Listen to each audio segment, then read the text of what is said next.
வணக்கம். சமீபத்தில ஒரு நல்ல திரைப்பட பாடல் கேட்கக்கூடிய வாய்ப்பு கிடைச்சது. ஸ்ரீ பகவத் ஐயா எதை ஞானம் என்று நமக்கு எளிமையாக உணர்த்தியிருக்கிறாரோ, அதை அப்படியே ஏந்திய அந்த கருத்துக்களை தாங்கிய அந்த திரைப்பட பாடல் இருந்தது. "சுடரி சுடரி உடைந்து போகாதே" அந்த வார்த்தைகளோடு தொடங்கும் பாடல் அது. அதில அந்த வரிகள பார்க்கணும்.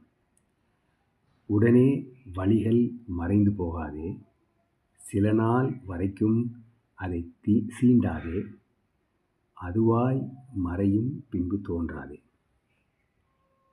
Wonderful song.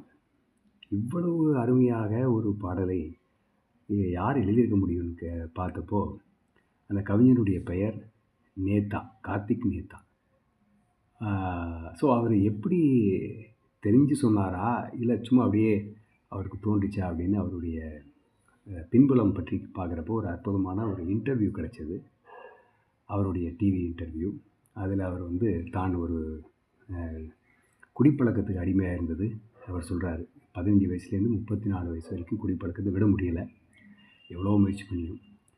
அப்புறம் அவர் கடைசியாக விட்டது வந்து, எனக்கு அந்த சூட்சுமம் தெரிஞ்சதுனால, ரூட் காஸ் தெரிஞ்சதுனால நான் அதை விட்டேன் அப்படின்னாரு. அது என்னன்னு பார்த்தா, அவர் முதல்ல ஜேகே அவர் ஐயாவுடைய கருத்துக்களால் கவரப்பட்டு, அதுக்கப்புறம் ரமணர், இந்த மாதிரி ஒவ்வொரு ஆன்மீக பாதையில் போய் அவர் தெரிஞ்சுக்கிட்டது என்னென்னா, இந்த மனதிற்கு எதிர்ப்பு சொல்லாத பொழுது அது தானாகவே சரியாக போய்விடுகிறது. அதுதான் அவர் கண்டுபிடிக்கிறாரு. அந்த ஒரு கண்டுபிடிப்புனால போதை பழக்கத்திலிருந்து முழுமையாக வெளிவரார். எதிர்ப்பு இல்லாத, மனதை எதிர்க்காமல் இருந்தது. அதுதான் அவருடைய சக்ஸஸ் ஸ்டோரி. எனக்கும் சிகரெட் பழக்கம் இருந்தது. அப்புறம் சமீபத்தில் டீ பழக்கம் ரொம்ப வருஷமாக தொடர்ந்தது. அதையெல்லாம் என்னால் விட முடிஞ்சது. காரணம் என்னென்னு பார்த்தீங்கன்னா, அந்த மனதை எதிர்க்காத ஒரு நிலையை கண்டுபிடிக்கிறது. அதுவாக இந்த ஆட்டோமேட்டிக்காக அந்த எண்ணங்கள் வரும்போது அதை சட்டை செய்யாமல், அதுக்கு அதோட சண்டை போடாமல் இருந்தாலே அதுக்கு பவர் இல்லாமல் போயிடும்.